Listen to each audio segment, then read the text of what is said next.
Hey, Treg, so before we start, do you want to be called Mr. Mayor or should we just go with Mr. President? You can call me Treg. I thought maybe you want Mr. Mayor. Let's just keep that simple.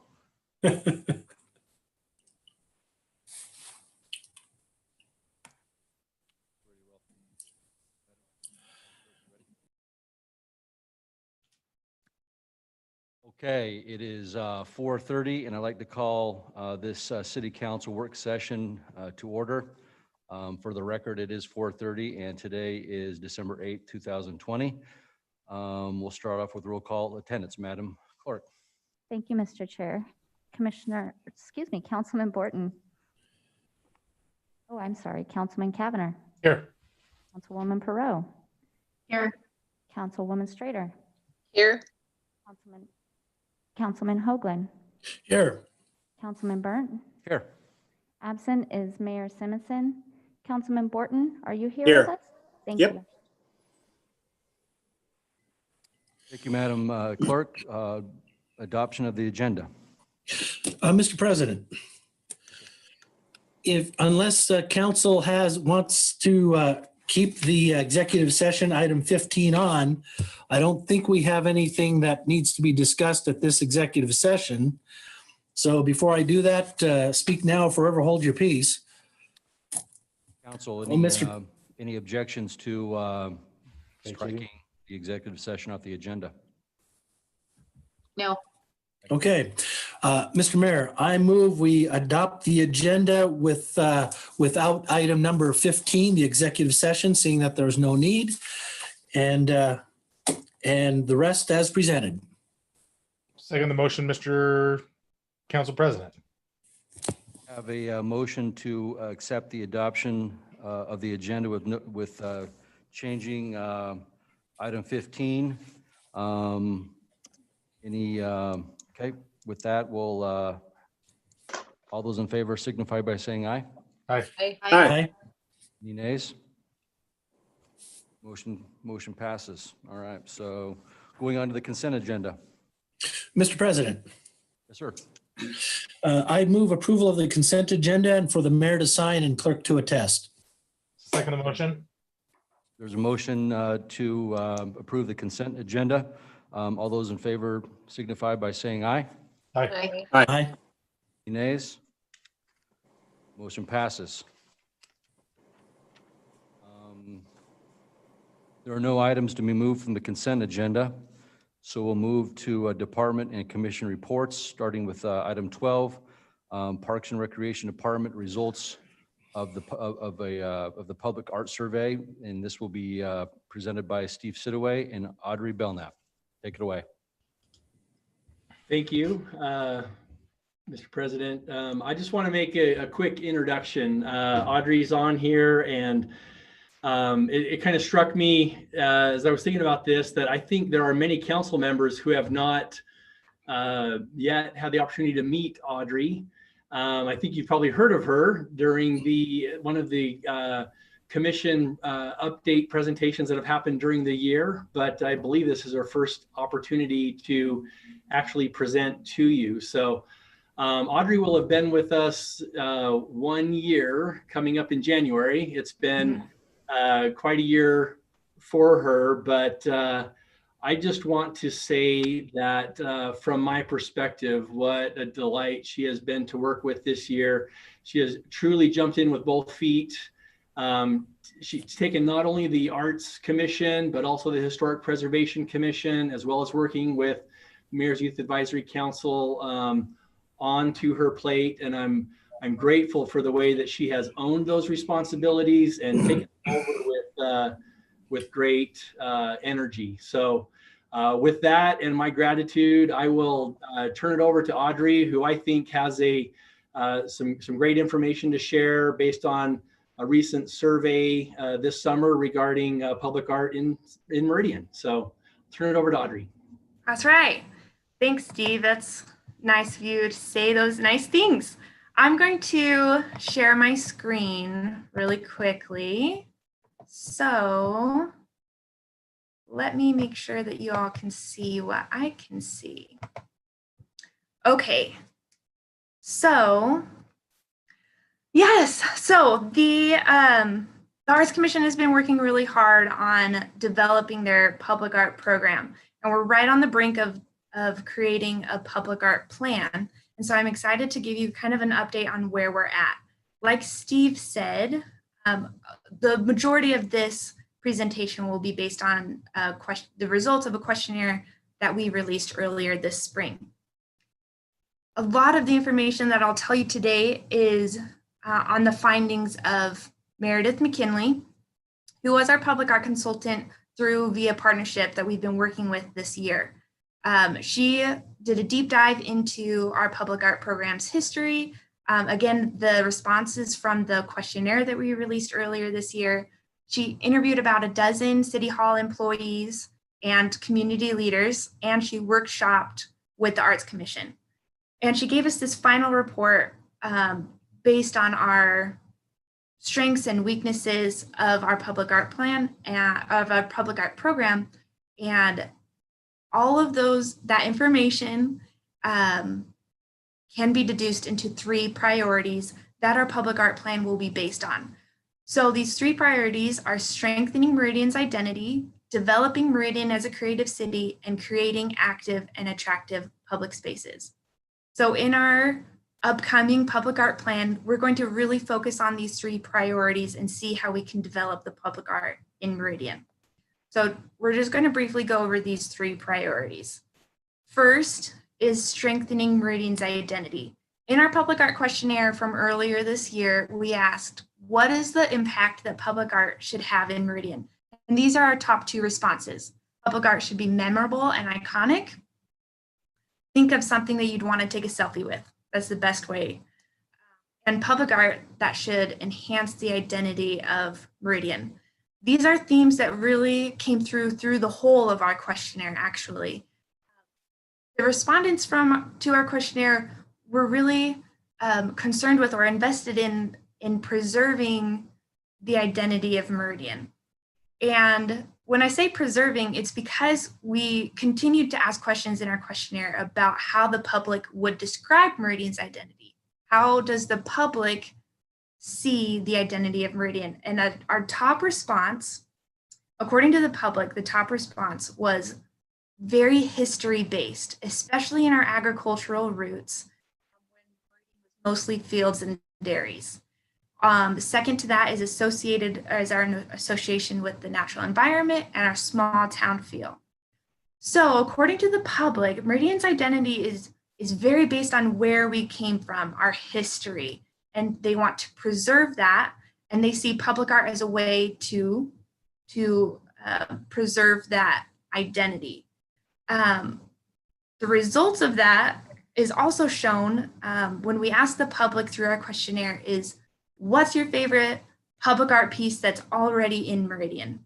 And the 2 that you see here on this slide, Far and Away by Sector 17 and Native Grasses by C.J. Wrench are 2 of the top 3 most selected public art pieces, most favorited, I guess you could say, public art pieces in our questionnaire.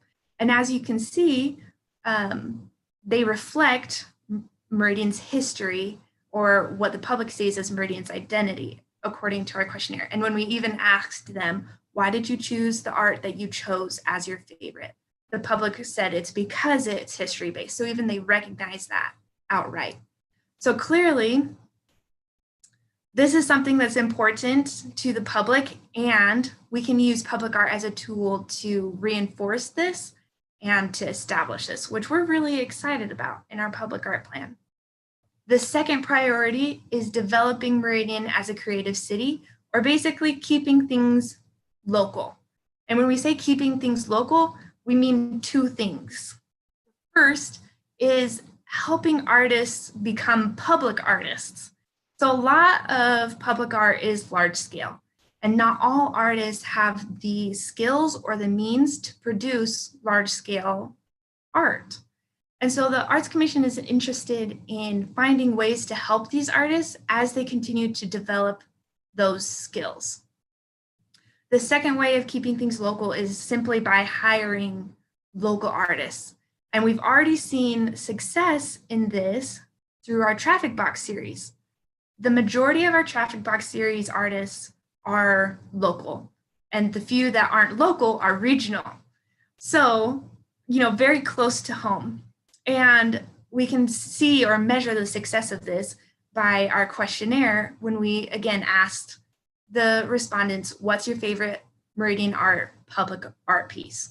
The top answer was traffic boxes, followed by the Far and Away mural and the native grasses sculpture that you saw on our previous slide. These are the top 3, and traffic boxes were the top 1. And so the public really likes our traffic box series, and they indicated it's because they're supporting local artists. So we absolutely want to keep doing that, and we're going to find new ways to do that. One of the ways we've already considered is building and developing the Initial Point Gallery in City Hall. The majority of those artists that are in Initial Point Gallery are local. And so if we tried to develop or build that, we believe we'd have the support of the public, which is good to know, especially as we create our public art plan. The third priority for our public art plan is creating active and attractive.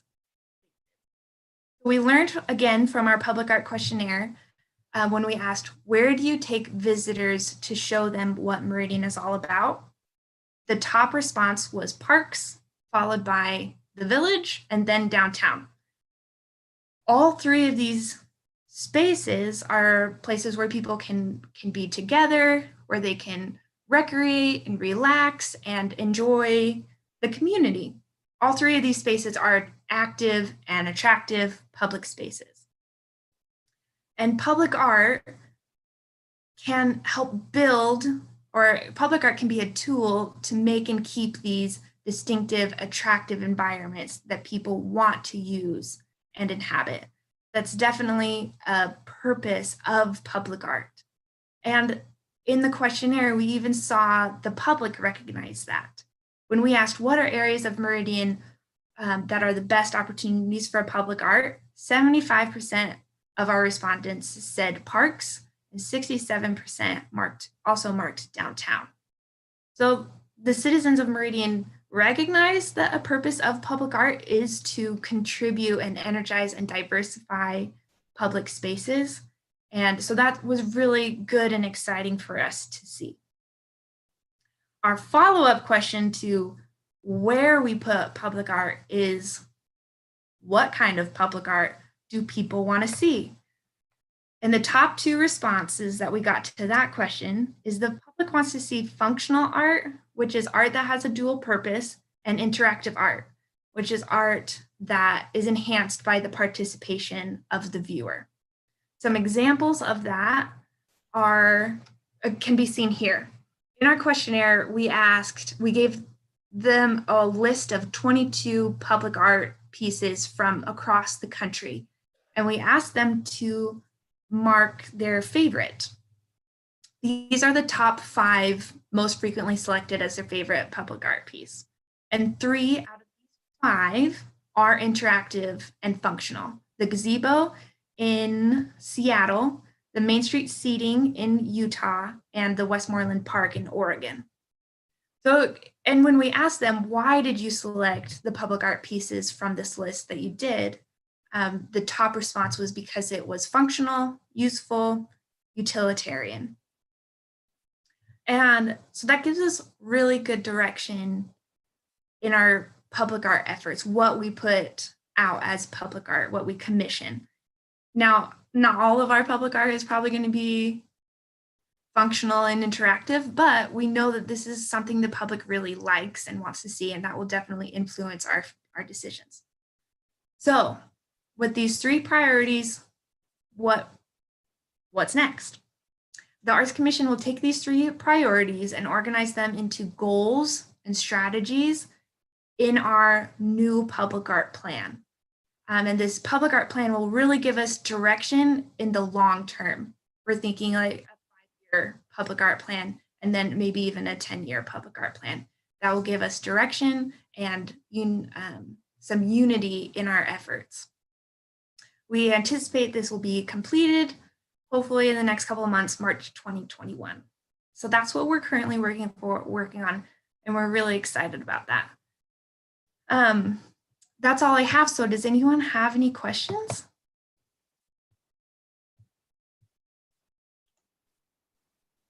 Thank you, Audrey. Any questions for Audrey? Or Steve? Council President, Jessica Pearl?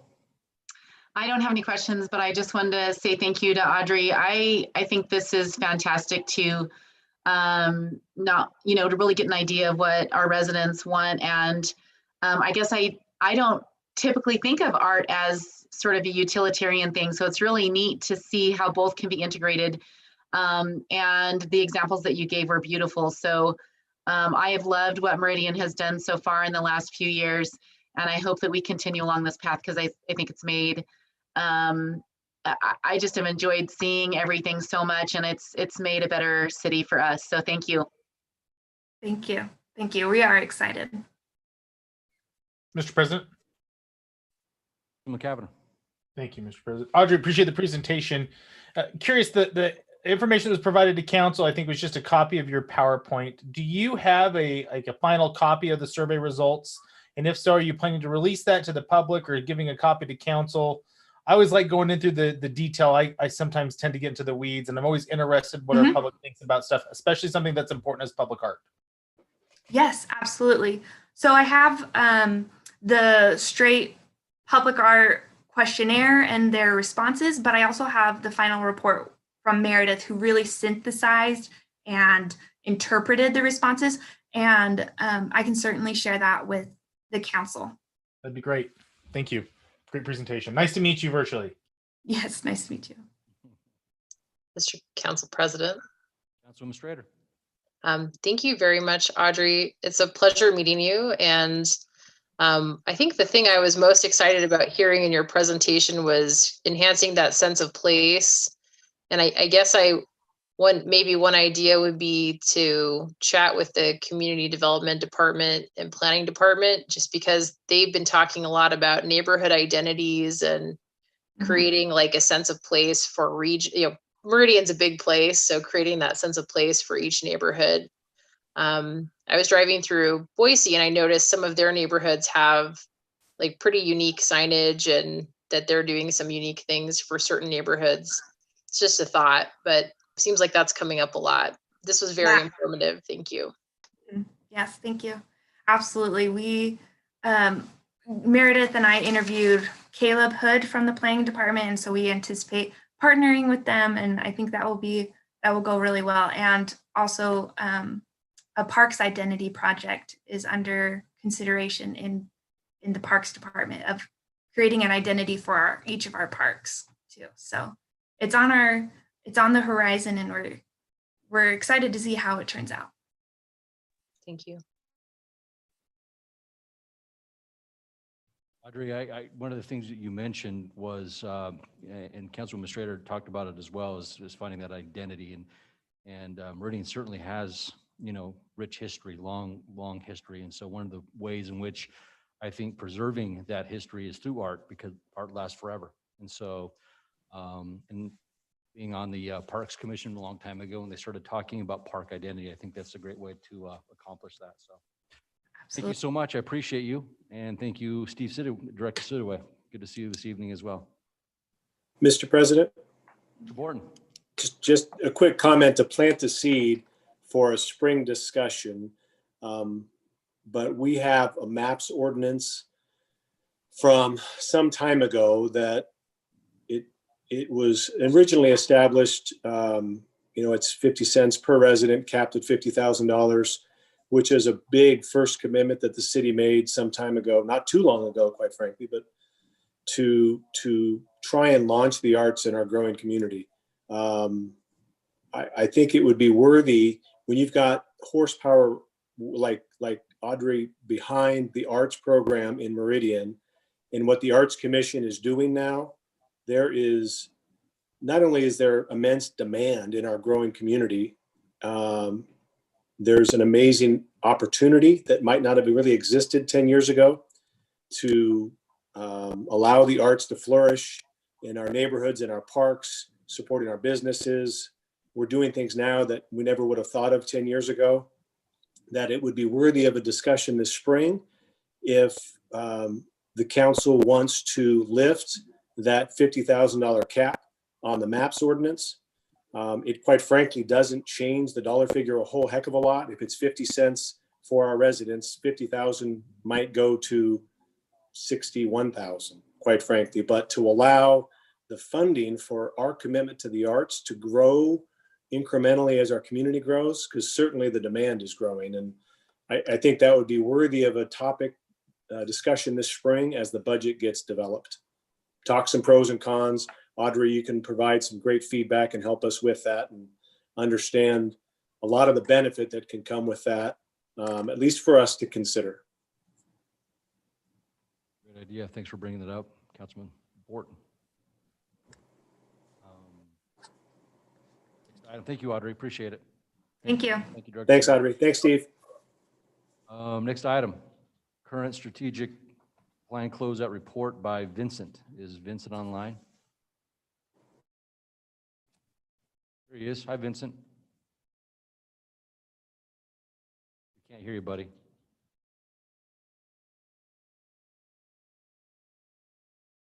Vincent, we can't hear you, bud. Can you hear us?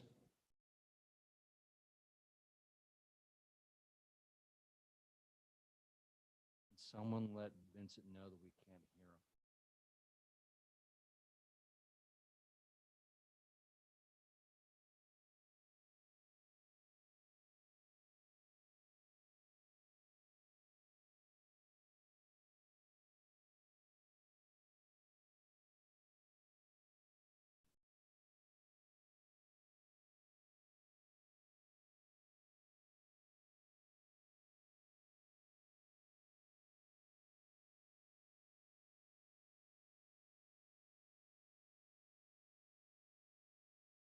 There's something we, on our end.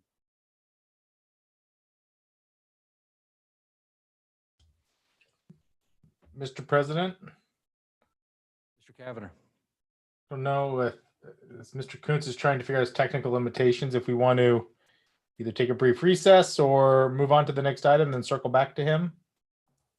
I just know the pressure of trying to present via Zoom and having a technical issue get in the way. That can be somewhat stressful. I don't want Vincent to be worried about anything. Just a couple of suggestions.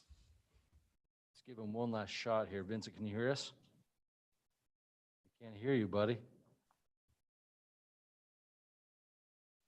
I think Councilman Kavanagh had a great idea. I think that we're going to skip Mr. Kuntz and let him figure out his technical difficulties, and we'll pass the baton over to Mr. Neri, and we'll start the discussion in regard to proposed updates to Idaho section code in regard to districting for city council elections. So take it away, Bill. Thank you, Mr. President, members of the council. What is on your discussion for tonight is a districting ordinance that would line up with the state amendments that are being considered for the current amendment to the current ordinance. So a year ago, the state legislature, see if I can share my screen.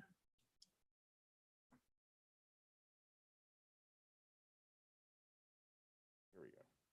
So the state legislature a year ago decided that cities of 100,000 needed to district for representation of their citizens rather than going at large or by seat, as is the current practice. There had always been the ability to district, but there was no city in Idaho at the time that were districting. All of them were using the same format of either being selected by seat or by at large. So a movement through the House and the Senate got a lot of traction. There was an interest to doing that, so they passed the law. The problem was that at the point in time, it only applied to the city of Boise. We anticipated that after the current census in 2020, it would apply to Meridian and potentially Nampa as well. I don't know where the other cities lie and whether or not they're going to be close to 100,000. My guess is probably not. Many for quite a while. But there were some bugs in the system. They didn't have a very clear direction in the code on how to create the districts. In other places, including the state of Idaho, when they redistrict after census every 10 years, they form a committee of some citizenry to create it.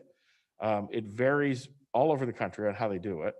They have a variation on the percentage of population variance you can have between districts. If you make the number too small, it's very challenging to get there. If you make the number too large, it tends to lead to what's commonly referred to as gerrymandering, where they try to move the districts to suit one group or another. So there wasn't a clear established way to do it. There wasn't any clear direction, but the only thing that was clear is you had to do it immediately. So starting this next calendar year for city elections are on odd years. One of the things it did not take into account was the fact that cities, unlike the state legislature, elect their council members based on staggered terms. So there was no clarity of the people that were either currently elected who were not up for election in that election cycle, what happens to their seats, and how do we district when you've got people that are already duly elected and qualified electors that are elected for a term that now doesn't line up with the districts. So we had some conversations in the spring with the city of Boise, who was very concerned about trying to accomplish this. We had some conversations with the Attorney General's office and Senator Winder and the county clerk. One of the challenges with doing this is, again, the national census is supposed to be released on April 15th. Early in the COVID time, in March, April, May, June, there was a potential of a delay because there was a delay in the census and concern that it wasn't going to get completed timely and therefore couldn't get released timely.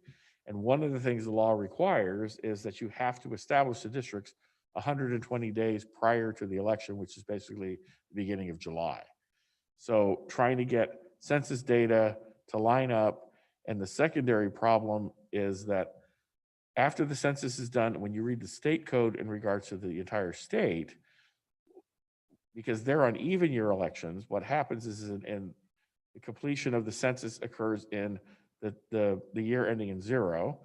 The release data, it comes out in the year ending in 1, and then the state districts the whole state. And then after that's completed, and the lawsuits that tend to come with those and the discussions that sometimes go to court over how it was done, then the counties divide each county up by districts and create the precincts where people vote. That then doesn't happen till 22. So then in 2022's elections, that's when the first cycle comes for the census population and the census districts to be created. And that's how the state does it. And they had not anticipated what would happen to try to do that early. So in our conversation, Senator Winder was very understanding. We worked really hard. A majority of the work that was done here was written by the Attorney General's office in conjunction with Senator Winder to try to make sure it made sense. We wanted to maintain some level of local control on how the process would work, that we would have, because one concern in our discussion was without guidance, you're more likely to get sued because you're going to do it differently than somebody else. There's nothing in the code that tells you how to do it. And so you're going to potentially have people that don't think you did it correctly. So we wanted to at least make it clear you could do it, each city could do it differently based on the city's needs or the city's desires, and how every city is unique in their geography and their topography and in their demographics. So we felt that was important. And Senator Winder agreed. So in this draft legislation that you have in your packet, you'll see some of the changes. It allows for some variation between population, which is very helpful in trying to divide these up. It allows for committees to be able to be drawn at a local level by the cities themselves to decide how the districts are going to be created. It allows for sitting council members to serve the remainder of their term. So whenever you start this, whether it's in the year ending in 1 or the year ending in 3, the current council members who have the additional 2 more years to serve can remain, regardless of a district they live in. Now, that may affect them the next election cycle, if they don't live in the district that they would like to represent, and somebody else that does live there is already seated, that would affect them, but it would give them a 2-year window. And that was a fairly common national practice to do, to allow you either allow the incumbents to remain or you allow the new ones to be able to move the incumbents to not remain. And that was what we felt was the safest for everyone. And then what Boise wanted the most was that the law would not become effective until 2022, therefore not affecting the city cycles in 23 and 25 instead of in 21 and 23. Questions? There's a lot of information in a very short time. Are there any questions from anyone? Council, any questions for Mr. Neri? Yeah, Mr. President. Mr. Borton? Hey, Bill, it looks like this work is trying to create a solution through state code that will be applied at least to, the Boise Nampa Meridian, as opposed to just Meridian trying to create a Meridian solution. Is that a fair summary? Did you repeat that, Mr. Borton? I'm sorry. Yeah, it looks like we're trying to create, a solution, a code change that would be applicable if adopted, trying to create a solution for all the cities that would be subject to this new code, as opposed to just Meridian creating a solution that we think works for us. And if Boise and Nampa wouldn't like it, that's okay. We're considering something that would be Meridian specific. So yes, so what I was showing you originally was the state code changes that we're proposing, or have worked with Senator Winder to essentially create some structure in the state code for cities, and then giving cities the individual ability to do something of what they think is important. So the draft ordinance, and I've got that up on the screen now, that you have in your packets, is exactly that, Mr. Borden. It is an attempt to create a process for Meridian on how we think the creation of districts could occur. It could be done in 21. The only caveat, and I didn't get a chance to share this with the mayor, I just found this out yesterday. The county clerk said that the census data he believes would be done and completed by the time we would need to create the districts, by late spring. He's still anticipating they would be released by April, that there won't be a delay, that we'll have the ability to look at the city's population, which will likely be over 100,000. We'll be able to use that data. The problem that he raised is that the districts or the precincts will not be created until 22. So his only caution was that if the city of Meridian wants to do this in 2021, he had no objection to it. He just wanted everyone to understand that the data for the population would be current, but the data for the precincts would not be current. So that was the only concern he raised, that there is no possible way for the precincts to be done in time for the 2021 city elections. I can walk through briefly the process that we created in the code to be able to do this. Again, we created 6 districts. We had established seats. Basically, the seats would remain the same numbers. The numbers now correspond to districts rather than just simply seats. It would be a committee. We did create an ability to do it in 2021, and that's here on your screen, to be able to have it there, and which ones it would relate to. It would relate to the seats that were up for election in 2021, which are seats 2, 4, and 6. And that seats 1, 3, and 5 would remain in their seats regardless of where they lived, whether they lived in the districts that become 2, 4, and 6. After in 23, the other seats would then be eligible. You'd have to live in those districts to be able to vote or be able to run for that seat in 2023. Basic qualifications, we wanted to clarify a little bit in the code that we wanted to match up the current language in state code regarding residency. So that's what's in there for qualifications of residency. We wanted to make it clear, again, that people have to live in Meridian to be on the city council. Vacancies would have to be replaced, you see, by people within the district. And the district, again, the district A committee And we've had a lot of discussion on how to create that and whether that's a joint decision between mayor and council, whether they would treat that like we do other commissions, that the mayor would appoint and the council would approve those appointments. One of the things that's, from a legal perspective, we were wanting to be cautious about was having too much political drive on how the districts were created. We wanted to be sure it was as objectively separated from the political process as we could. And again, it's not perfect.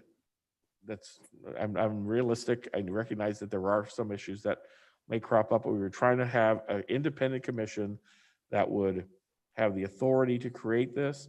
Ultimately, the city council would have to approve the map they created. So the city council does have the final word on what was done, how it was done, that it was done objectively, that it was done reasonably.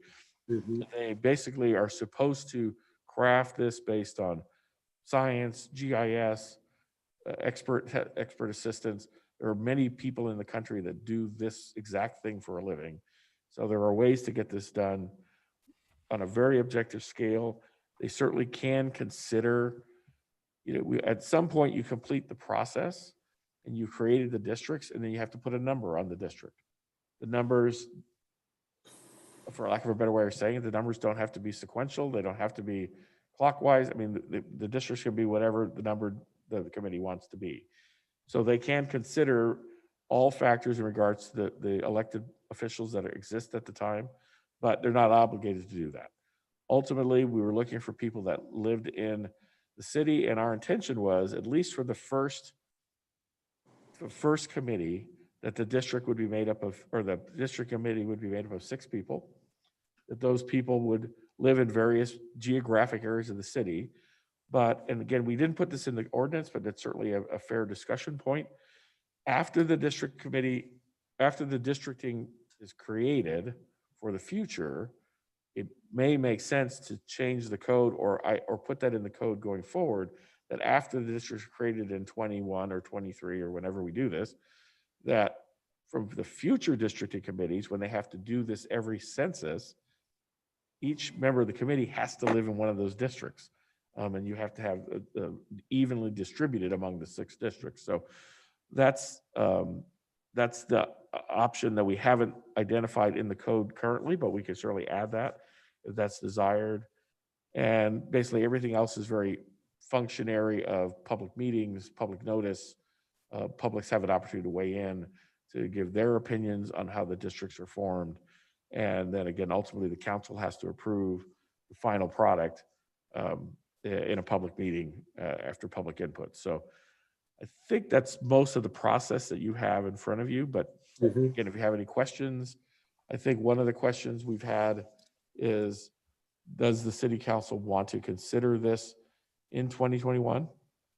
Again, it takes 2 election cycles to get to a final, completely districted city council because of the way it's done currently.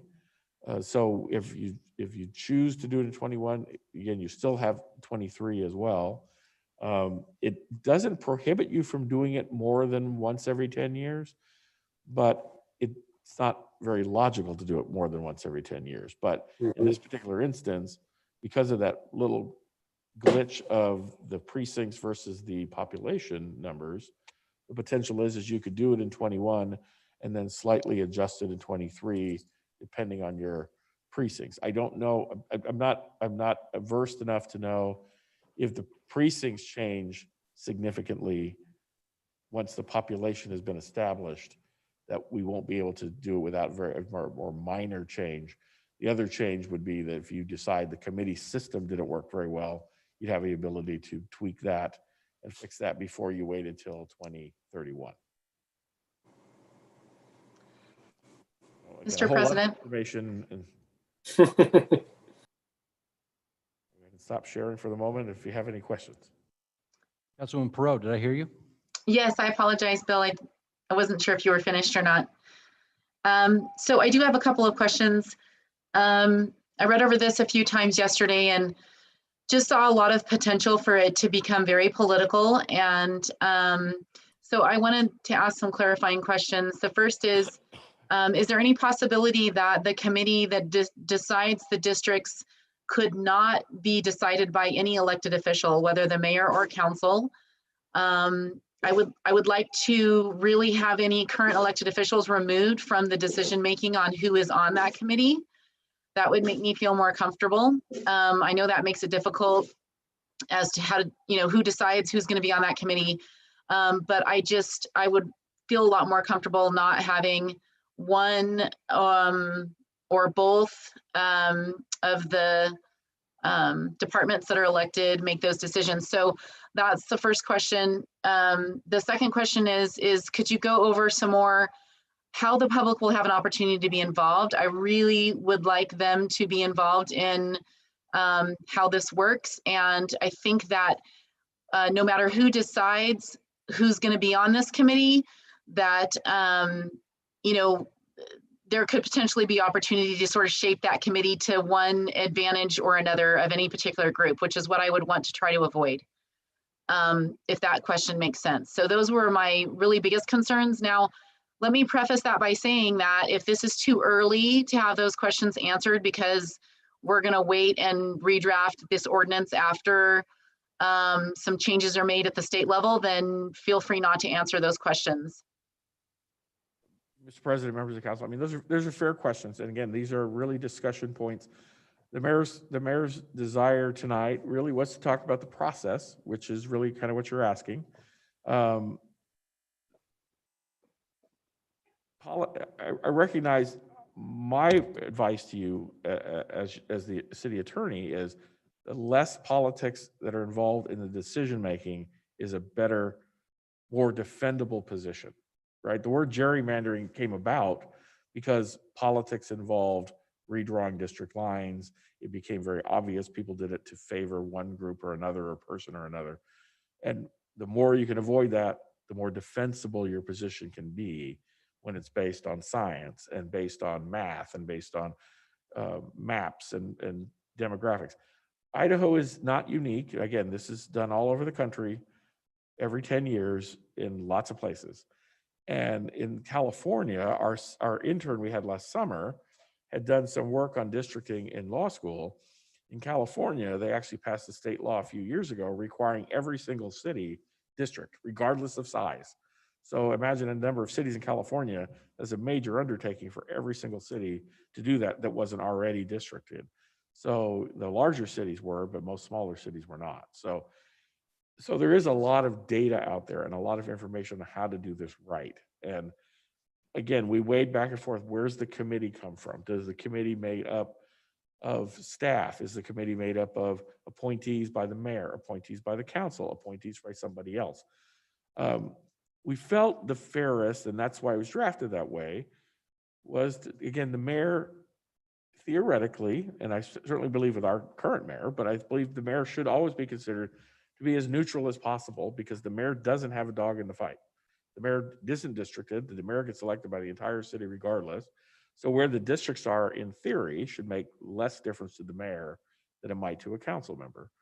So we thought, following our normal way we have committees and commissions, the mayor appoints the people, the council still has to approve them as committee members. So the concerns you raised, Councilman Perot, like this person's very political, this person's very engaged in the political process more than you feel comfortable with, is an opportunity to voice that concern.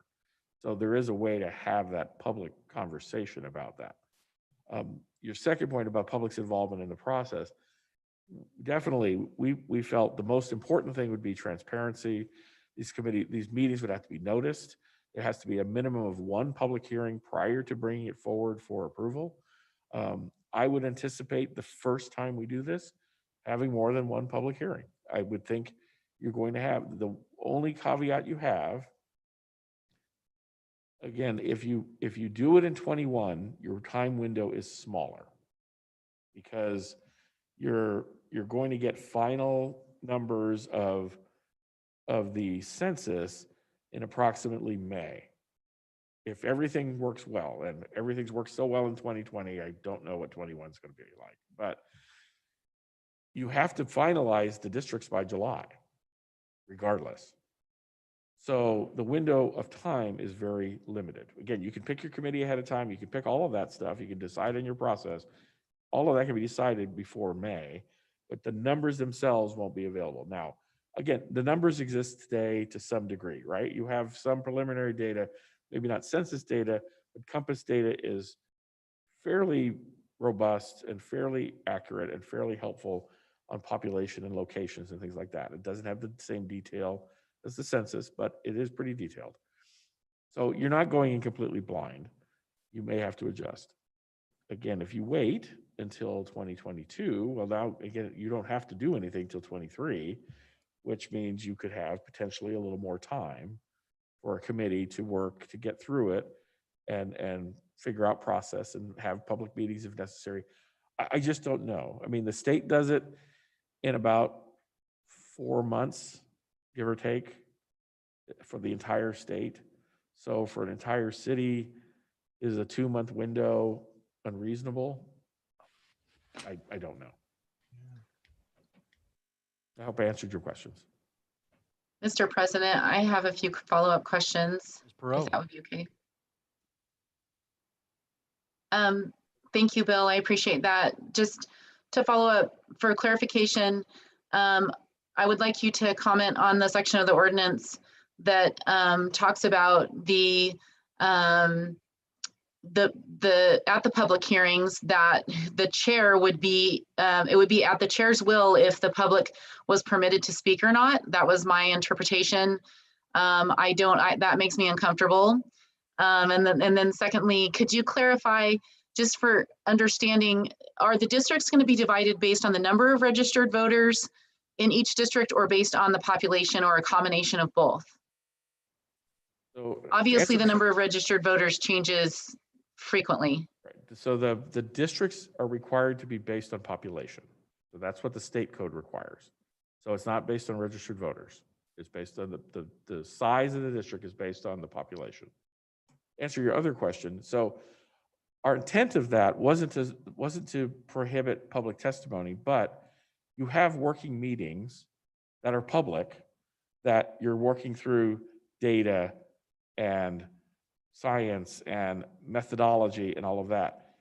In every single public meeting, to have public testimony makes the 1 or 1.5 hour working meeting into a 4-hour meeting that can get off the rails pretty quickly.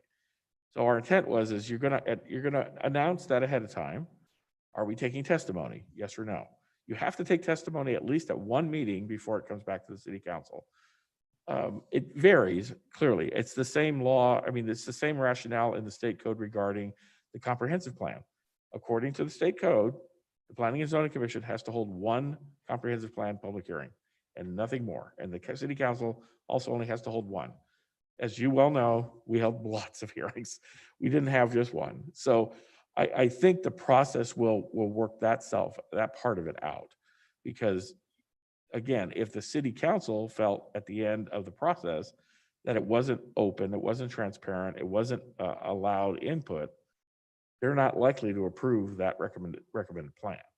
So I think there's a backstop there, but I mean, we can certainly add 2 or 3 or whatever is necessary. I just know that there will be meetings that, as they're trying to work through the information, trying to then have public input about that from lay people about things like that. It's really complicated. You kind of want a more, not necessarily completed process, but you definitely want a little bit better process before you start getting people to weigh in on it.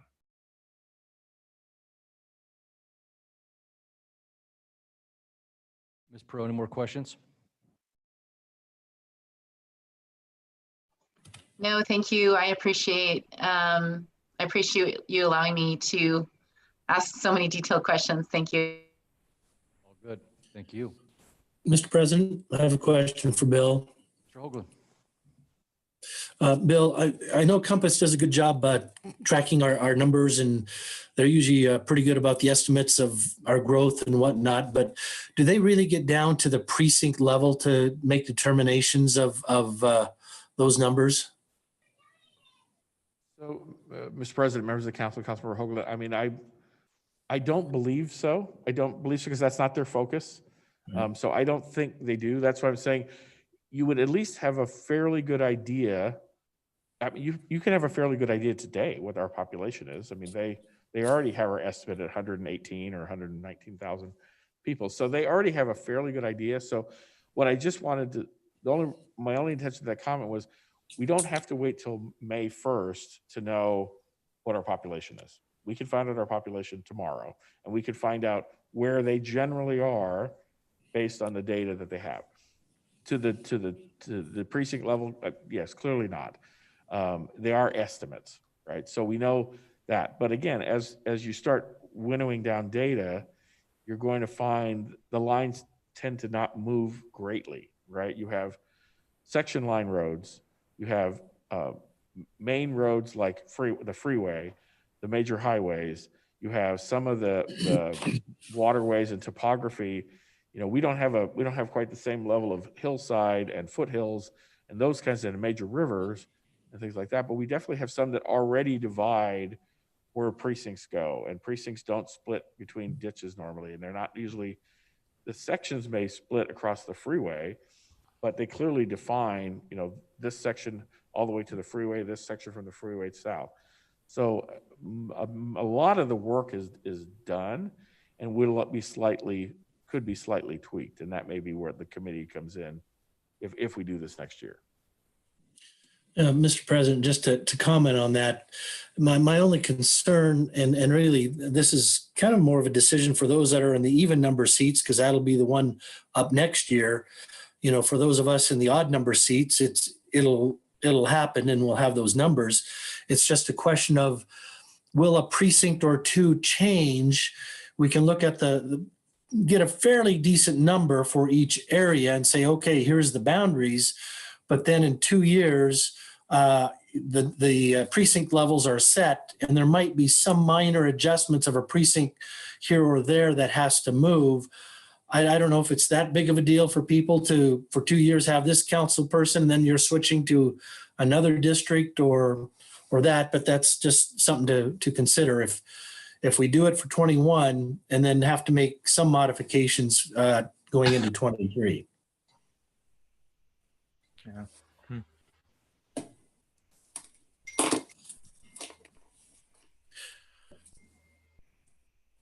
Mr. President? Oh, sorry. Go ahead, Mr. Hoagland. Oh, Mr. President, if I might just add, I had the pleasure, and I use that term loosely, in 2000 when the Redistricting Commission for the state of Idaho was created, representing a partisan party for our efforts on redistricting. And to Councilwoman Perot's comments about making sure it's not, political and having us out of the process.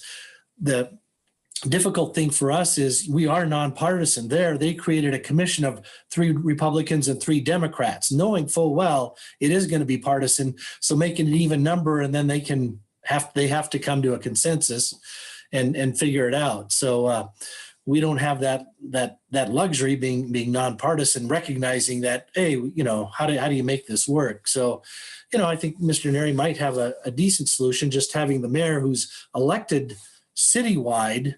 I mean, that's an option. And we could also look at other entities on how they do it and see what solutions they come up with.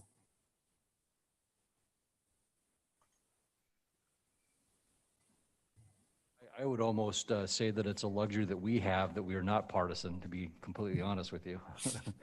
So it's one of the beautiful things about local government is we don't get into the minutia of left and right and blue and red and donkey and elephant. Actually, it's quite refreshing. So I definitely have some thoughts about this. I'll pass the baton over to Mr. Kavanagh, though. We'll let him go next.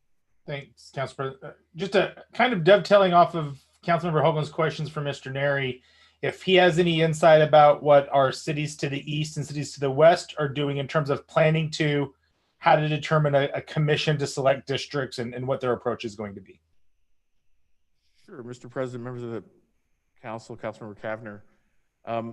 So Nampa hasn't been very engaged in this discussion so far, and they have changed city attorneys, and so I don't know where the mayor or the council are today on this conversation.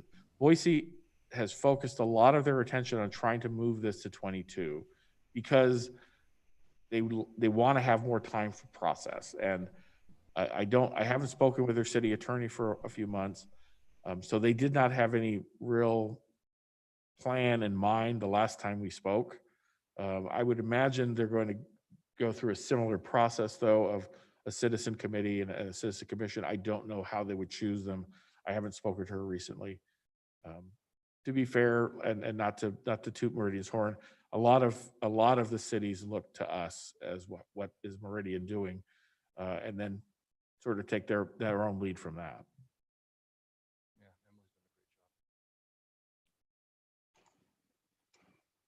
Mr. President. Ms. Perot. Bill, might there be an efficient way to learn from other cities who've gone through this process, how they chose their committee or commission, and what the results were in terms of whether that was effective for them in keeping it as minimally political as possible? I know that's a subjective determination, but that's a really important element in my mind with all of this, that I just see so many potential challenges with this becoming politicized, and not necessarily this next term or the term after, but in 10 years. I mean, I feel like this could have really impactful long-term effects that we may not even yet realize. So I'm curious to learn from cities that did this 10 years ago or 20 years ago, and maybe how that's affected them. If there's any way to find that information out, I have no idea. I certainly wouldn't want it to be incredibly time consuming, but if you wouldn't mind letting us know if that's a possibility. Mr. President, members of the council, I mean, there is data available out there. I mean, we did do some research in crafting that and trying to fit what would make sense in our city. And again, our objective always was to try to make it as apolitical as possible. I do think that's a more defensible program that you're going to have, but we can certainly do a little more research to see what other cities have done. Again, as usual with Idaho, we are unique here. We don't have any city in the state that's done this, even though they could have done it. They've never done it for a lot of reasons. And so we are having to look at other states. And again, we did some research with our intern this summer, and Ms. Kane from my office, as you all know, does a lot of research as well.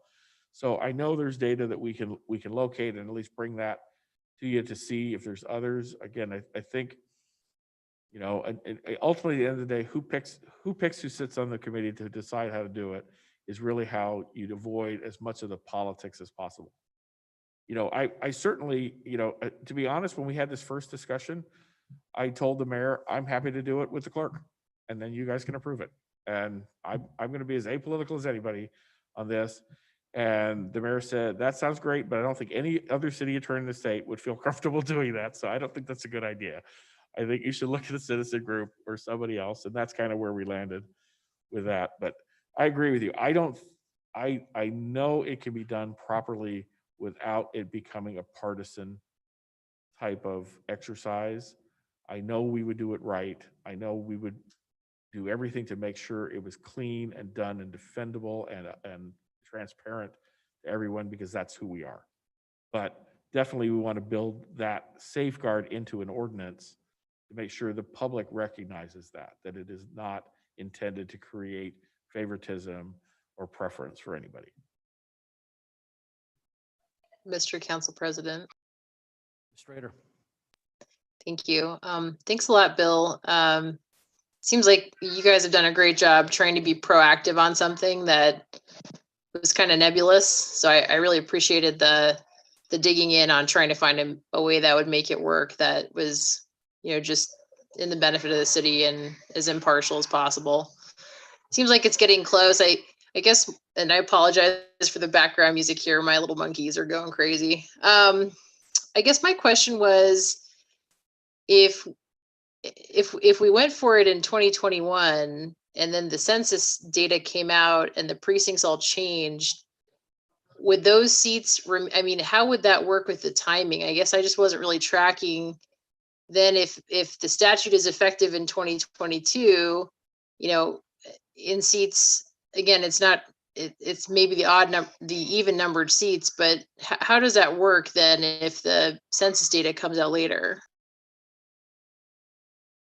So that's, Mr. President, members of the council, Councilmember Strader, that's a great question. Currently, the state does this every 10 years. They re-elect everybody in the legislature every 2 years. So if you happen to be in District 14 in one election cycle and the next, like in this current situation, I live in District 14. So could they redistrict? And I live right on the edge of District 14. So could the district line move away from me and now I'm in District 20? Yes. Nothing changes. Now I vote for different people. So my opinion would be is if you were in District 2 in 21 and we districted the city and you got to vote for the representative from District 2, and then when we redid it in 23, you're now in District 3, you get to vote for the person in District 3. Quick follow-up.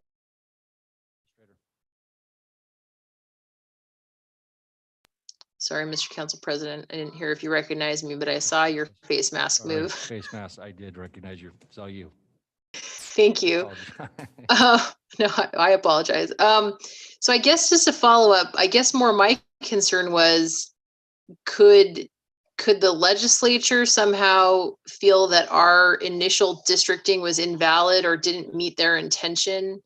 Is there any risk of us going ahead and then having them take issue with how we did it in 2021? Great question, Mr. President, members of the council, Councilmember Strader. I think that the risk always exists that the legislature may disagree with how any city does something and decide to take a statewide stab at that. I mean, yes, that could certainly happen. The only difference would be someone's going to have to make that effort that it was done so badly and done so poorly. And I guess I just hope that no one's going to do it really badly and really poorly that draws that level of attention to make everybody do it over again.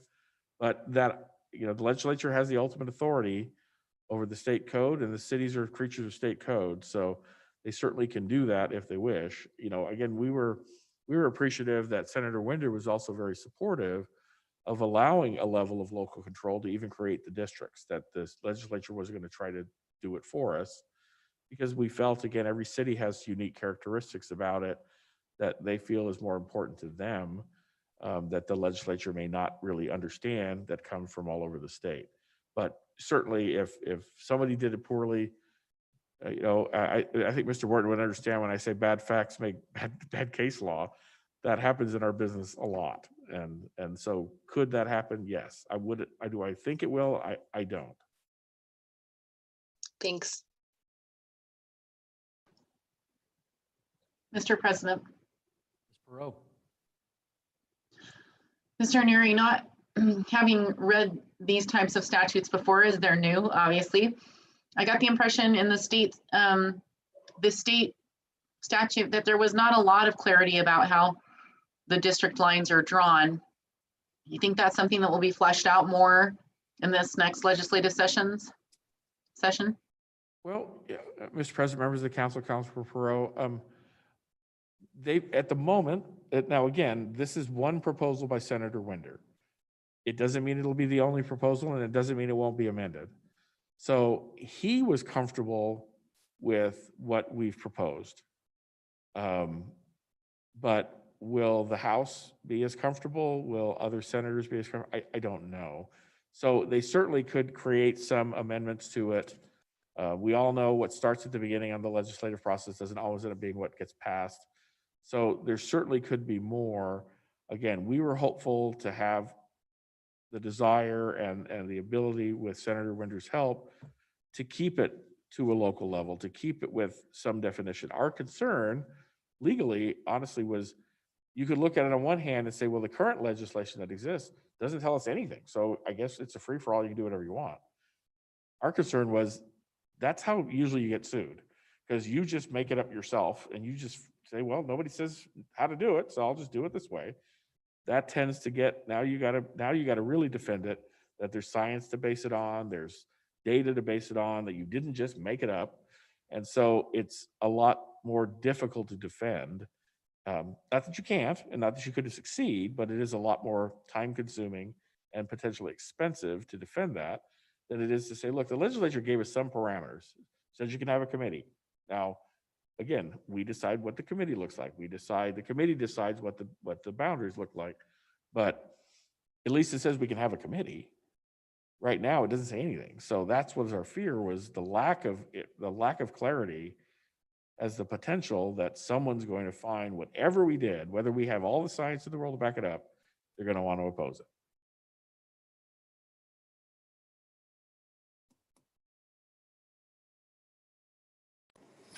Mr. President. Waiting for you, Mr. Borton. So really good discussion on this topic. I take it that the outcome from today is we've got a couple of choices. Meridian can, for better or for worse, control its own fate and continue down this path, figure out the details of what it might be, and decide to district for 2021, regardless what the state does, even though that obligation is not yet upon us. Or path number two, that we say, now this looks like it's too hairy and too compressed, and let's wait until it is officially imposed upon us for 2023. Is that the crux of what the fork in the road for today? Well, Mr. President, members of the council, Councilor Borton, I don't even think we're quite to even to that stage. I think the mayor's intention was to introduce this topic that is potentially is something we may want to consider, that we don't have to make any decision today, but technically, if you read the state code, I don't know, it's another thing that's unclear to me. If the census comes out in April and says we have over 100,000 people, the way the Idaho code reads right now, we have to do it anyway. So, and I don't know, there's no magic bell to ring in the statute that says, well, at your next election, or I think it is just your next election. So potentially, we're going to be forced to do it in May anyway, if nothing changed. If the statute changes and gives that somewhat grace period, the 22, it gives you the ability and cushion to do it later. If so, without those changes, I'm afraid potential is once the census is determined and says Meridian has X number of people, over 100,000 people, we're obligated to do it anyway. Mm-hmm. Mr. President, I don't disagree. I feel very confident that if one thing changes is that, I think at the very least, that clarity and that cushion will be provided, because there's a chance the census isn't done and out until May 25. June, I mean, there's so much funky going on that we might have 8 days between the census and when our districts would have to be approved 120 days before election, and through no fault of our own, we could just get stuck. So the reason I guess I asked the fork in the road question, and maybe that's at some point we have the fork in the road decision, but there's been a lot of really good work done by you and Emily and the team, and you two, or your whole crew, is leading the charge basically on trying to create the solutions statewide for the gaps in the code. There's probably a whole lot more work. So probably the sooner that you get some consensus from all of us and get the 7 of us to provide direction, the better. If it's not today, I get it, but maybe it's January, February. Otherwise, there's a whole lot of work still to do, and I wouldn't want to drop it on you in February if it's the council's desire to not move forward. Yeah, and as I said, Mr. Board and members of the council, I mean, it was not my intention or the mayor's intention today to put all of you on the spot to say, are we doing it or absolutely not doing it? I think it was to make sure you were aware, and the public was aware, that we're aware this is coming. We're aware that it's already a requirement. It could be a requirement sooner than we prefer, or there could be a cushion. And if there's a cushion, do we want to use that cushion, or do we want to leverage that cushion? Again, if the potential is, based on what Mr. McGrain has said, is that the precincts will not be drawn until 2022, which means there may be some slight adjustment in 23. I don't think it'll be large, but I think it will be some. We have an ability to go through a process in 21 and decide if the process makes sense. Because if we have a reasonable opportunity to adjust it in 23, which means we can also adjust the process. If we wait till 23 to do it the first time, there really is no logical reason, because the census won't change and the precincts won't change. So we wouldn't really have a justification to change it unless it was really poorly done. But you couldn't redraw the districts very efficiently or effectively after that until the next census. So that was the only rationale to me that it's reasonable to consider. We're going to do it anyway. And if we're going to do it anyway, just when do we do it is really the question. Okay. Mr. President. Oh, Go ahead. sorry. Borton? Did you acknowledge me? I didn't hear. I'll stick with Mr. Borton if he has something to just finish up his thoughts, and we can move to you, Ms. Perot. Real briefly, I guess just feedback on it is I think an odd number of citizens versus even is preferred if they're voting and deciding and making recommendations. If 7's better than 6 or 5 is better than 6. And at least as drafted, that May 1 presentation is hopeful, but if that's also perhaps the date that the census gets released, it's not realistic. So as we proceed down, the May 1 may be a bit aggressive to expect them to have a final product to come to us for our sort of administrative approval. In light of the fact that if there's time needed for a remand to edit it, there needs to be time for a remand to then come back to us before the 120 days before the election. So just the sequencing, that's really the big concern that I thought we run the risk of is really compressed, which it's a math equation, quite frankly, to do this right. It's all it is. It's just equal distribution of population amongst districts. And you only get it wrong if you poorly populate one of the districts in relative to another. So rushing is the risk. So just comments as we continue to chew on it. Thanks. Ms. Perot, one last thought. Sorry, Mr. President, I didn't hear what you said. I said one last thought for you. Oh, okay. I think Council Member Borton really hit the nail on the head. I appreciate that. Was very well said. One more quick question for Mr. Neri. Can you explain how this works with the seat numbers as they currently are versus the districts? So do the council's seat numbers go away and their seat number is replaced with the district that they're in? Or I guess I'm just completely unclear on that. Sure, Mr. President, members of the council, Councilor Perot, that was our thought, that simply the seats would now become the districts. So in theory, again, my earlier comment, it doesn't have to be 1, 2, 3, 4, 5, 6, in a circle or in a square, or 3 on one side and 3 on the other. It can be anywhere. I mean, it doesn't really make any difference. So it may look funny, but I mean, I think of it like our fire stations, right? We have 6 fire stations. They're not in any sequence. They're named because that's the 6th one we opened versus that's the 1st one we opened. So I don't think our intention was, if we did this next year, districts 2, 4, and 6 would be up because those seats are up in that election cycle. And seats 1, 3, and 5 would remain the same as they've been at large to the individuals that have already been elected for 2 more years. And then in 2023, then seats 1, 3, and 5 would correspond with the districts that will be established in 2021. So the person, again, who if for example, and I want to get real granular because I wasn't really trying to get into the specifics, but I mean, if you have 2 council members in the same district in one election cycle, the incumbent that's got 2 more years left can remain regardless of the fact they live in a different district than they're technically representing. But in the next election cycle, whoever gets elected has to live in that district. That makes sense. Makes sense. Mr. President, Mr. Borton.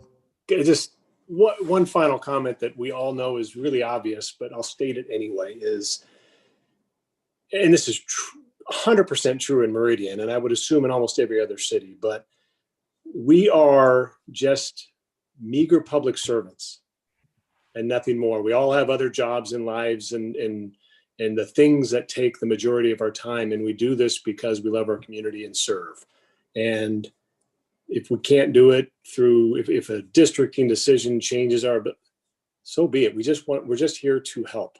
And it's, I don't want to say insulting, but it almost is to even imply that any of us would be ever concerned about where lines are drawn. As long as it's fair and accurate, nothing else matters. I mean, we're here, it's simply service.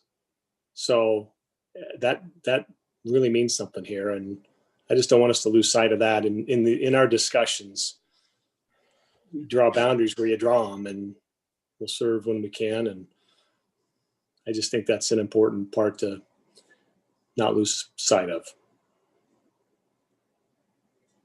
Thank you, Mr. Borton. I think that you nailed the nail on the head there, because that's what it boils down to is service to our community for sure.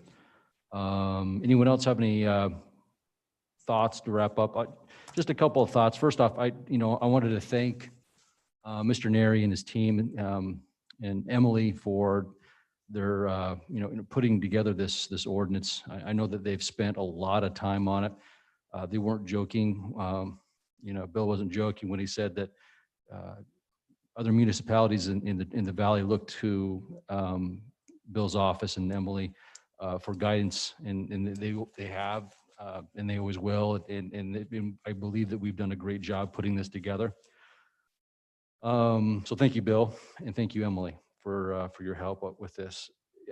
Just reading the tea leaves, I think it's pretty evident that one of the main concerns is the Citizen Commission and what that looks like and how that's put together. And going forward, we're probably going to have more discussion in regard to that for sure. But at the end of the day, the process is the most important thing. And getting it right is the most important thing. And being transparent in this process is the most important thing. Mr. Borton nailed it on the head. We're here to serve. And whether it's me or someone else, or if it's anyone else in this body or another hardworking, dedicated citizen that cares and wants to serve, so be it. That's what we're here to do. And Meridian will go forward, and we'll have strong leadership and have citizens and elected officials and staff members who truly cared. And that's what's most important. But I think there's a lot of moving parts with this. And I think that the time frame and to get it all dialed in is going to be very difficult. I'm trying to find a way to wrap my arms around what the benefit is to the citizens of Meridian to have this change in 2021. I just don't know if I can wrap my arms around. I can't come up with anything. Really. And so that would be my concern. The time frame, getting it right. Charlie Roundtree used to say it, all the time. We're not in a hurry in what we do. And I think it's even more the case with this situation. So I would lean more toward just throwing it out there. No one else needs to share their opinion of thumbs up or thumbs down, but my initial thought would be to wait and to get it right and to make sure that we get all our ducks in a row. And there's no doubt we're going to do that, but that time frame is going to be really tight to make that happen. So there you have it, Bill. A bunch of opinions for you. Did you write it all That's Write okay. write them all down. I got him. Emily's on the call. I got it. Mr. President, Mr. Kavanagh. perhaps it'd be fitting to have staff bring this back in February or March after the legislative process is potentially played out. We may have some greater clarity to many of the questions that are unknown at this point. I think you're spot on with that, Mr. Kavanagh. I think that you're going to see some changes. I think that Mr. Winder's already alluded to maybe some changes that are going to be talked about in this next legislative session as well. So I think those are wise words. So with that said, let's move on to item number 13, back to Vincent. Hopefully Vincent has taken care of his audio struggles. Mr. Kuntz, are you there? I am here. Can you actually hear me? Atta boy. Boom, boom. So, all right. Sweet. Let me share my screen with you before it decides to disappear. So, all right. All righty here. All right. So, Council President, members of council, I'm here to present. And can you see my screen? Yes, sir. Just want to make sure. Okay, I'm here to present council with a closeout report on our current 2016 to 2020 strategic plan. I do want to take a moment to thank Mayor Tammy, our previous city councils, and the city's leadership team. They all deserve credit for recognizing the importance of taking bold, visionary, strategic leadership back in 2015. It really has set us up for the future, setting the course for where we want to take this thriving, vibrant community for the next decade and beyond. But, you know, like any good relationship, the plan and I have had many fond memories, struggles, and opportunities to grow and change. But like all good things, they sadly must come to an end, but we'll transition to something even better. So a little agenda for you. I'll tell you how we did from a high level. What did we get done? What did we learn? Both good and bad. I'll also share with you the final objective closeouts for our current plan. And then I'll share a little bit with you about our new strategic plan and any questions that you might have with regards to that. So I'm going to keep it short and sweet. I know we just had a long discussion on districting. And so I want to make sure I get to the point and keep it brief. So how did we do? Well, we completed and finalized the work on 35 of the 59 total objectives in the plan. And we had 13 objectives that were within one action item of being complete. Didn't quite make it over the finish line before the end, but the work will continue or will be reevaluated in the next strategic plan. Out of the 359 tactics in our plan or action items, we completed 290 of them, with another 27 that are currently in progress. So really, really good results for our first strategic plan. Overall, we achieved 80% of our total plan's tactics. And our goal when we adopted the strategic plan was to achieve at least 70%. So I'm pleased to report that we are far above that with achievement. We've also got another 8 that are currently in progress. So 88% of the total plan has either been completed or is finalizing their work. It took over 40 objective leads working, day in and day out on work across multiple departments. So it was truly a team effort, and I want to say thank you.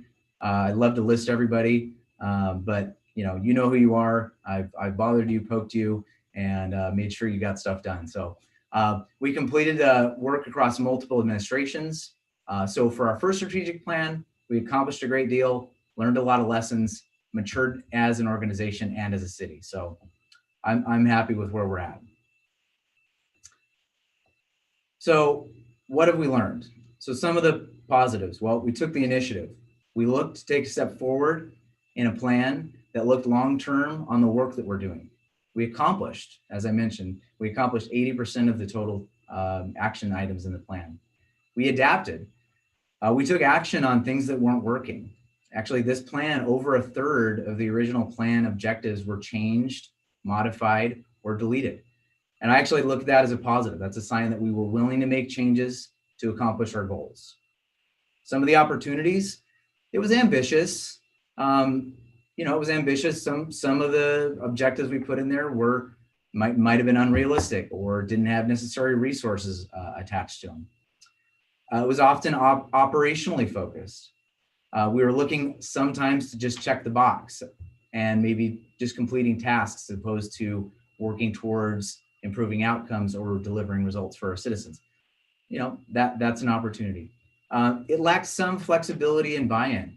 The senior leadership team developed a plan, which is good at a high level, but a lot of the objective leads and action leads didn't have a lot of engagement with the subject matter experts or with council along the way, which led to some of those modifications in the first place. But all in all, it was a very solid effort, and it's informed our next plan that's currently in progress that we're working on. And I sent a memo out to City Council on some of the objectives that were not closed out in the plan period. Some of the objectives were operationalized and ongoing. Some had lack of resources or changes that didn't allow completion. Some were very close to being complete, but not all the way completed. And some have elements that will be considered in the next plan. If you have questions on that memo, I'd like to hold them until the end, but we'll get through and talk about some of the completed objectives that have been completed before the end of the plan period. By focus area, we had a few. Strategic growth. This is about downtown development and the execution of the Destination Downtown Plan. The objective lead was Cam and Ariel. Some of the major milestones that occurred in this objective were approval of the Union 93 project, Old Town Lofts, the Keller Building, working with MDC on parking capacity and policy, and then creating a new urban renewal area in downtown with the Union District. Some of the challenges that were mentioned, working with developers to balance parking, housing, and mixed use in a compact area in our downtown.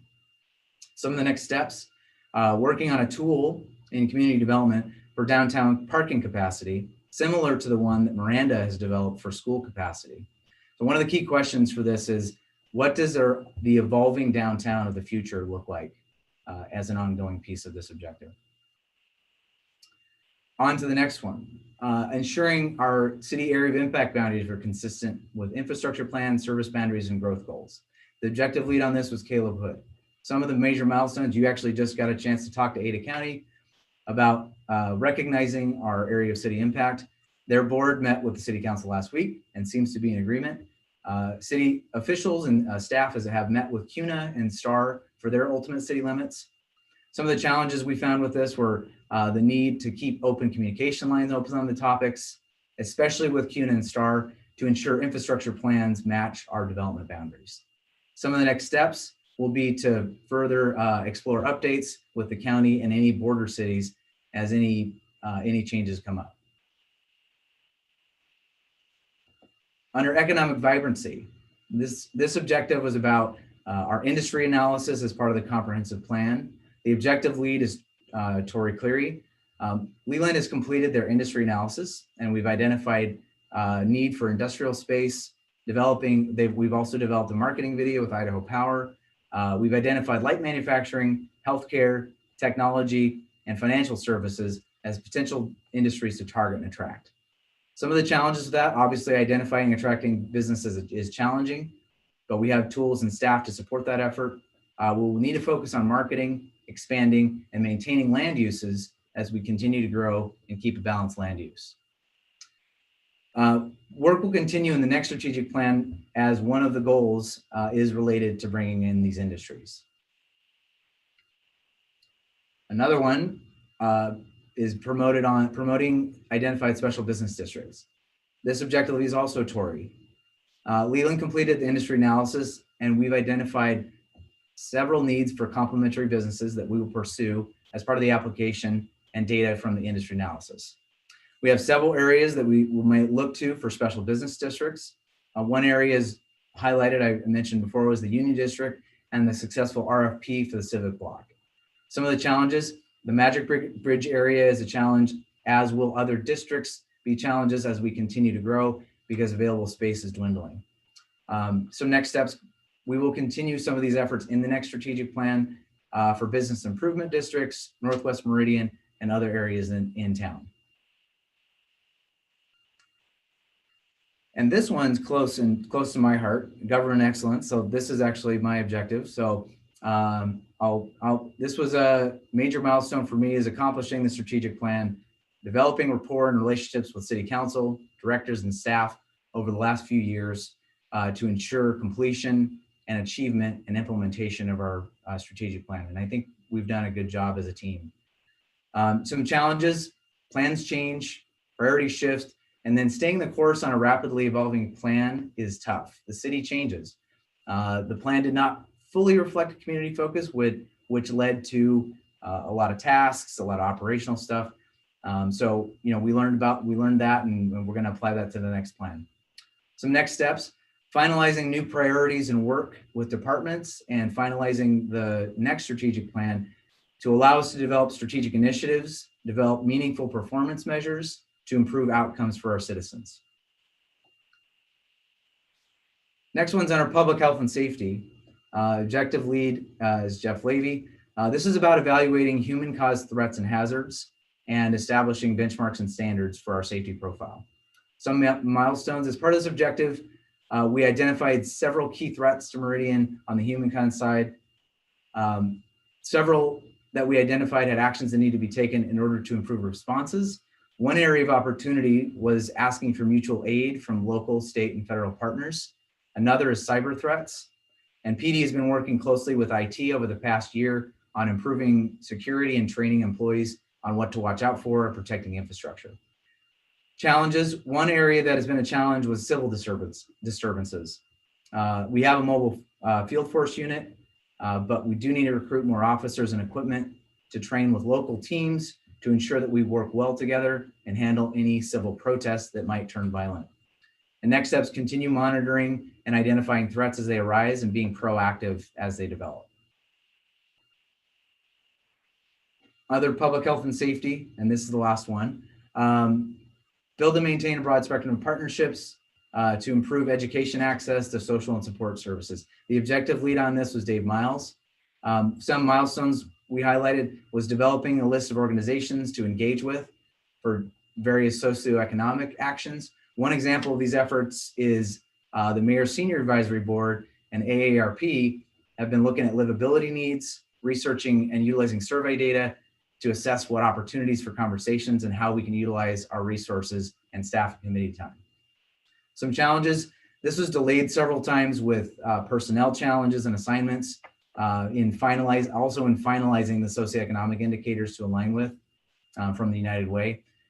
And next steps: how best can we use our communication platforms and personnel to engage going forward, utilizing partnerships and delivering community engagement. And what's next? So this plan is complete as it's going to be in the plan period. So next week, I will be discussing some of our new strategic plan priorities with you. I'll bring back and describe some of the partner and community feedback that we've received so far.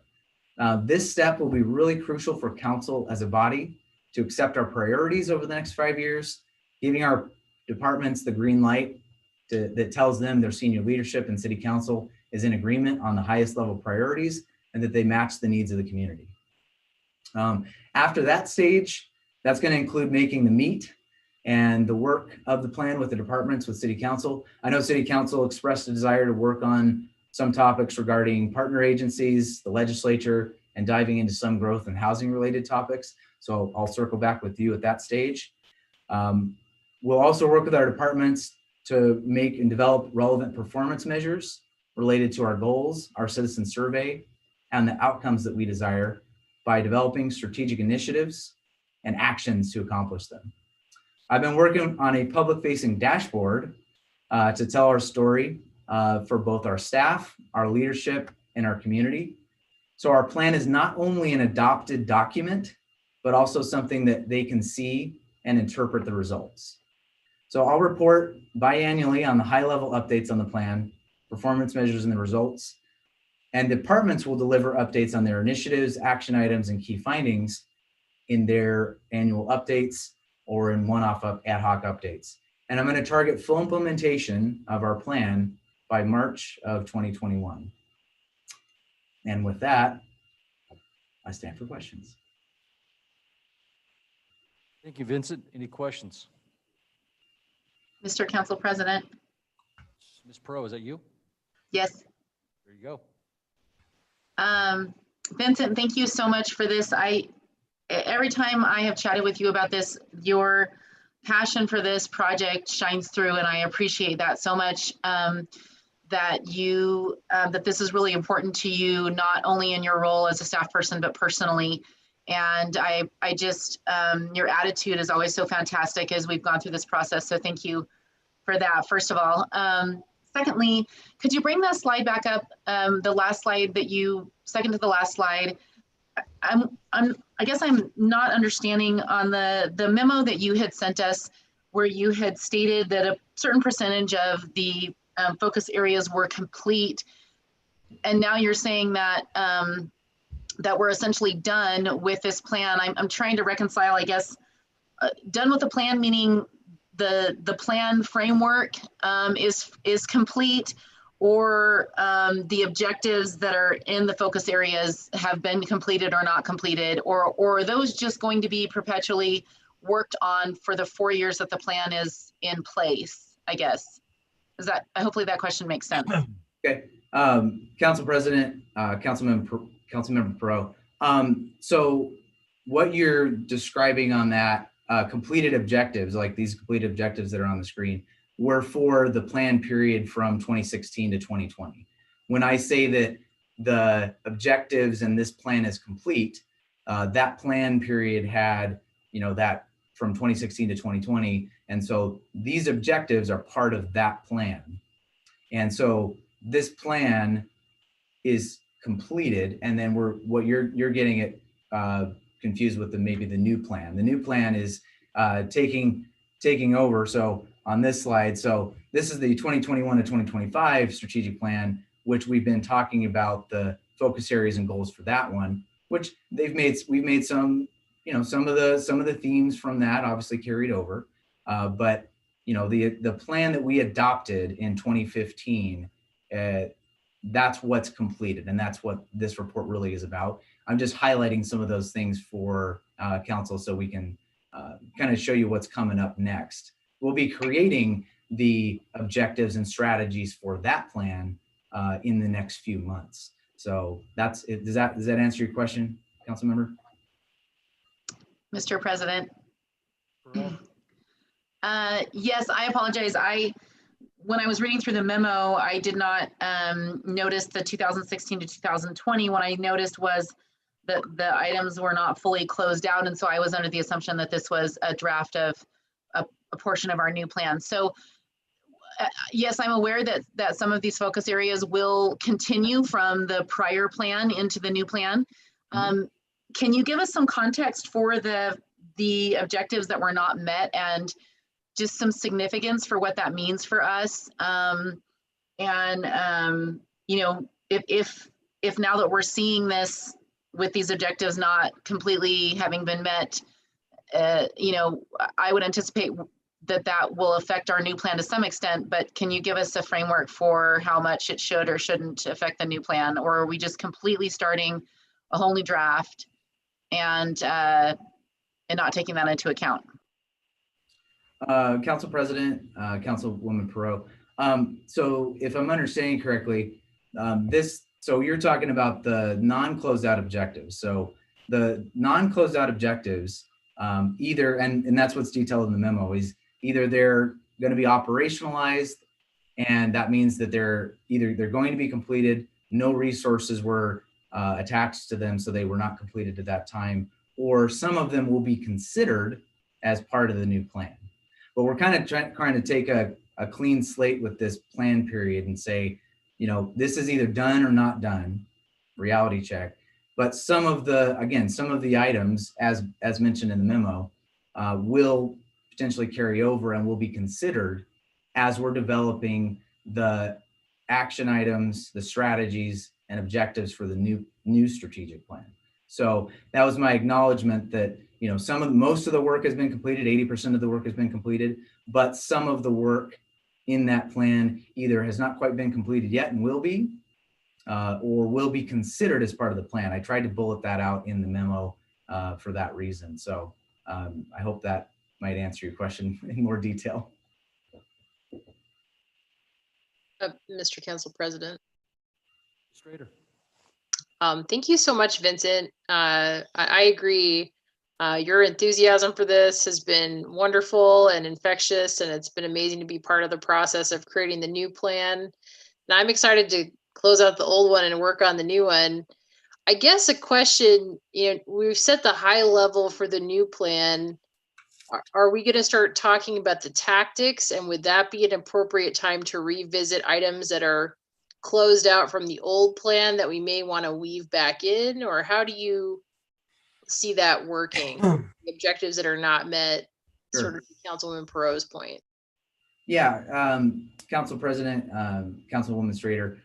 So essentially what I'm going to be doing after we adopt the high level framework for the new plan is I will be working with the departments, because essentially if you want to look at the new plan as the focus areas and goals are our strategic priorities. So my goal would be to get council to adopt those strategic priorities for the next 5 years.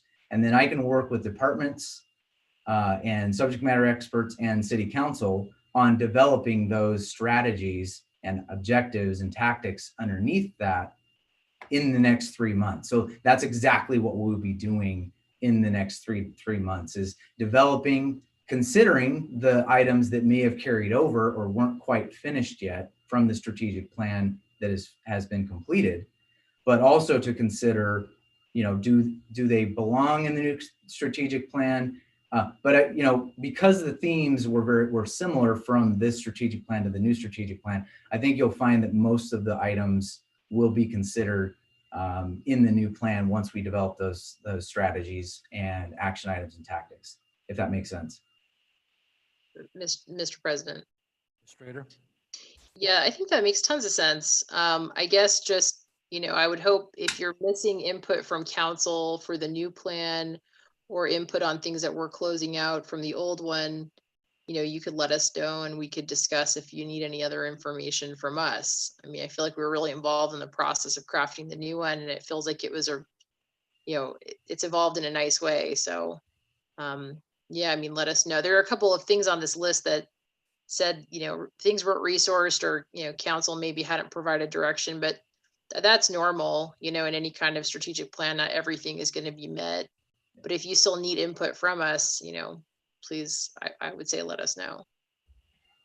Council President, Councilwoman Strader. No, I appreciate that. And that's part of my discussion next week and going forward will be, presenting you with the priorities, the strategic priorities, and then talking about some of those next steps in more detail. And, on purpose, anything that's in here, a lot of the items in the memo were designed to be followed up or designed to be, or frankly, got to the point where they weren't relevant, or to your point, they maybe weren't sourced properly, but they will definitely be considered as part of it. And wherever council input can be, provided in that, and where you guys are considered departments in creating objectives and strategies and action items, I will definitely be in touch at that point to get you guys involved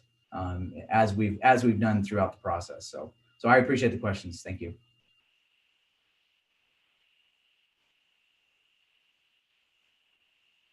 Any other questions for Vincent?